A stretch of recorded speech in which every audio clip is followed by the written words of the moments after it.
ନମସ୍କାର, ଜୟ ଜଗନ୍ନାଥ। ମୁଁ ଲିଭା। ଆପଣଙ୍କୁ ମୋ ଫୁଡିସ୍ ଲାଇଫ୍ ଚ୍ୟାନେଲକୁ ସ୍ୱାଗତ ଜଣାଉଛି। କେମିତି ଅଛନ୍ତି ଆପଣମାନେ? ପ୍ଲିଜ୍ କମେଣ୍ଟ କରିକି ଜଣେଇବେ, ମୋତେ ବହୁତ ଭଲ ଲାଗିବ। ଆଜି ମୁଁ ଡିନରରେ ଗୋଟେ ବଢ଼ିଆ ଆଇଟମ୍ ବନେଇଛି। ଡିନର ହଉ କି ବ୍ରେକଫାଷ୍ଟ ହଉ, ଆପଣ ଯେତେବେଳେ ବି ଚାହିଁବେ ବନେଇକି ଖାଇପାରିବେ।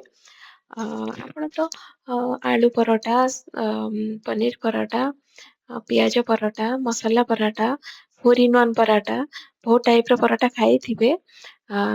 ଆପଣ ସୋୟା କିମା ପରଟା ଟ୍ରାଏ କରିଛନ୍ତି କି? ଯଦି ହଁ, ତ ଆପଣ ଜାଣିଥିବେ ବହୁତ ହି ଟେଷ୍ଟି ଲାଗେ। ମୁଁ ଆଜି ଫାଷ୍ଟ ଟାଇମ୍ ଟ୍ରାଏ କରିଛି ଆଣ୍ଡ ମୋତେ ତ ବହୁତ ବଢ଼ିଆ ଲାଗିଲା। ଯଦି ଆପଣ ଟ୍ରାଏ କରିନାହାନ୍ତି ତ ସିଓର ଟ୍ରାଏ କରନ୍ତୁ। ବିଲିଭ୍ ମି ଆପଣଙ୍କୁ ବି ବହୁତ ବଢ଼ିଆ ଲାଗିବ। ସୋୟା କିମା ପାଇଁ ବେଶୀ କିଛି ମସଲା ଦରକାର ପଡ଼େନି। ଓନ୍ଲି କିଛି ଗୁଣ୍ଡ ମସଲାରେ ବି ଆମେ ଆକୁ ବନେଇ ପାରିବା। ଆଉ ଫିଲିଂଟା ବହୁତ ହି ବଢ଼ିଆ ଲାଗିବ। ଯଦି ଆପଣ ୟାକୁ ରୁଟି କି ପ୍ଲେନ୍ ପରଟା ସାଙ୍ଗରେ ଖାଇବାକୁ ଚାହୁଁଛନ୍ତି ତ କିମାରେ ଟିକେ ଅଦା ରସୁଣ ପେଷ୍ଟ ଆଉ ଟମାଟୋ ବି ପକେଇ ପାରିବେ।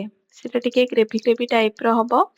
ସେଇଟା ବି ବଢ଼ିଆ ଲାଗିବ ରୁଟି ପରଟା ସାଙ୍ଗରେ ଖାଇବାକୁ। କିନ୍ତୁ ଏଇଟା ଆଜି ମୁଁ ଫିଲିଂ ଦେଇକି କରିବି। ଏଇଟା ବଢ଼ିଆ ଲାଗିଲା ମୋତେ ତ ବହୁତ ବଢ଼ିଆ ଲାଗିଲା। ବଡ଼ ଲୋକ ଆଉ ଛୋଟ ପିଲା ସମସ୍ତେ ଖାଇପାରିବେ, ସମସ୍ତେ ବହୁତ ଖୁସିରେ ଖାଇବେ। ଖାଲି ଛୋଟ ପିଲାଙ୍କ ପାଇଁ ଆମକୁ ଲଙ୍କାଟା ସ୍କିପ୍ କରିବାକୁ ପଡ଼ିବ। ଦେଖନ୍ତୁ ମୁଁ ଏଇ ଫିଲିଂଟା ଯେମିତି ମଣ୍ଡା ପିଠା ବନା ହୁଏ, ସେମିତି ଫିଲିଂ ଦେଇକି ତାକୁ ଗଢ଼ିକି ତାପରେ ତାକୁ ବେଲିବି।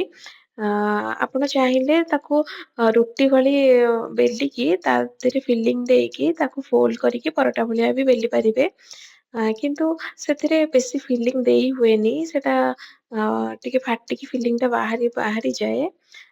ଏମିତି ଗଢ଼ିଲେ କଣ ନା ତା ଦେହରେ ବହୁତ ଭଲସେ ଫିଲିଂ ଦେଇହବ। ମୁଁ ଏଥିରେ 6ରୁ 7 ସ୍ପୁନ୍ ଫିଲିଂ ଦେଇଛି।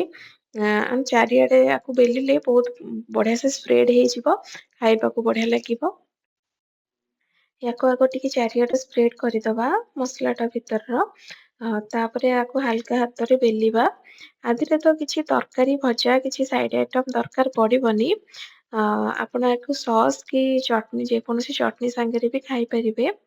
ମୁଁ ତ ଆଜି ୟାକୁ ପୁଦିନା ଚଟନୀ ସାଙ୍ଗରେ ସର୍ଭ କରିବି। ହେଲେ ୟାକୁ ତାୱାରେ ସେକିବାର କିଛି ଅଲଗା ପ୍ରୋସେସ ବି ନାହିଁ।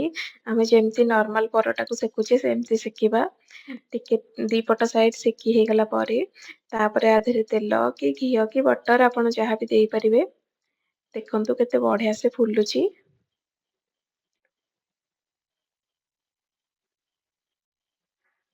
ତାପରେ ଆ ଦେହରେ ମୁଁ ଟିକେ ତେଲ ଦେଇକି ତାକୁ ସେକି ଦଉଛି ଭଲସେ। ଦେଖନ୍ତୁ କେତେ ବଢ଼ିଆ ସେ ହେଇଗଲା।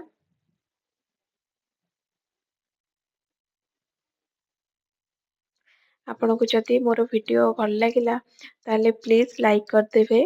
ଯଦି ଆପଣ ମୋ ଚ୍ୟାନେଲରେ ନୂଆ ଅଛନ୍ତି ତାହେଲେ ପ୍ଲିଜ୍ ସବସ୍କ୍ରାଇବ୍ ବି କରିଦେବେ। ଏବେ ଚାଲନ୍ତୁ ତାକୁ ପୁଦିନା ଚଟନୀ ସାଙ୍ଗରେ ଏଞ୍ଜୟ କରିବା। ଏଞ୍ଜୟ।